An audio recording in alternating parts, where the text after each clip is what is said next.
નમસ્કાર, હું છું અલ્પાને. આપ જોઈ રહ્યા છો CB24 ન્યૂઝ. કાંટા લગાના રીમેકથી ફેમસ થયેલી એક્ટ્રેસ શેફાલી જરીવાલાનું 42 વર્ષની વયે કાર્ડિયાક અરેસ્ટના કારણે નિધન થયું છે. સૂત્રોના જણાવ્યા અનુસાર શુક્રવારે રાત્રે શેફાલીને તેના પતિ અને એક્ટર પરાગ ત્યાગી તથા અન્ય 3 લોકો બેભાન હાલતમાં મુંબઈના અંધેરીમાં આવેલી બેલેવ્યુ હોસ્પિટલમાં લાવ્યા હતા, જ્યાં ડોક્ટરોએ તેને મૃત જાહેર કરી હતી. હોસ્પિટલના રિસેપ્શન સ્ટાફે પુષ્ટિ આપી છે કે શેફાલી જરીવાલાને હોસ્પિટલમાં મૃત હાલતમાં લાવવામાં આવી હતી. તેના મૃતદેહને પોસ્ટમોર્ટમ માટે કુપર હોસ્પિટલ મોકલવામાં આવ્યો છે. શેફાલી જરીવાલાએ 2004માં મીત બ્રધર્સ સંગીતકાર હરમીત સિંહ સાથે લગ્ન કર્યા હતા. બંનેના 2009માં છૂટાછેડા થયા હતા. આ પછી તેણે 2015માં એક્ટર પરાગ ત્યાગી સાથે લગ્ન કર્યા.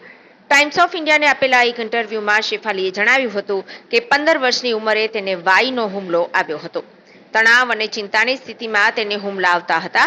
જોકે પછીથી તેણે યોગ અને દૈનિક કસરત કરવાનું શરૂ કર્યું, જેના કારણે તેના સ્વાસ્થ્યમાં સુધારો થવા લાગ્યો અને આંચકી આવવાનું બંધ થઈ ગયું. કાંટા લગા ગીત સાથે ફેમસ બનેલી શેફાલી જરીવાલાના અચાનક નિધનથી પ્રશંસકોમાં દુઃખની લાગણી પ્રસરી છે.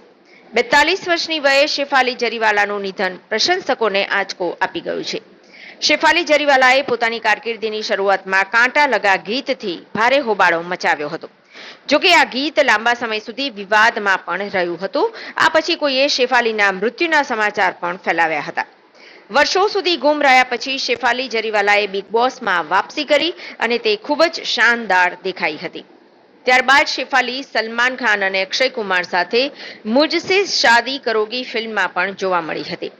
શેફાલી જરીવાલાએ 19 વર્ષની ઉંમરે કાંટા લગા મ્યુઝિક વિડીયોથી પોતાની કારકિર્દીની શરૂઆત કરી હતી, જેણે તેને રાતોરાત સ્ટાર બનાવી દીધી. આ ગીતમાં તેની બોલ્ડ સ્ટાઇલ અને ડાન્સિંગ સ્ટાઇલે લોકોનું ધ્યાન ખેંચ્યું હતું. Yeah, the tragic demise of one of the finest actress, Shefali Jariwala, due to cardiac arrest. She was just 42 years old. There's no age to go.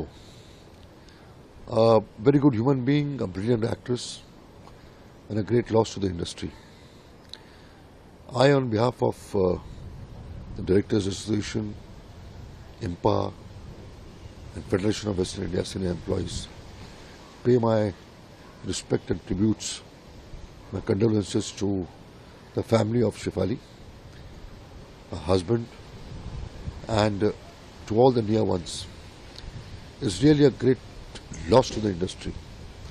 An actress who rose up to the stage of success, a person who worked very hard and really became a star in the industry, made her own mark in the industry, and her presence in the industry was brilliant. It's really a very tragic loss. You rose up early in the morning, you wake up and get to listen to this tragedy. Is really sad. We all are with the family. We all are there with the family to face this tragic, this tragedy, whatever has occurred in the family.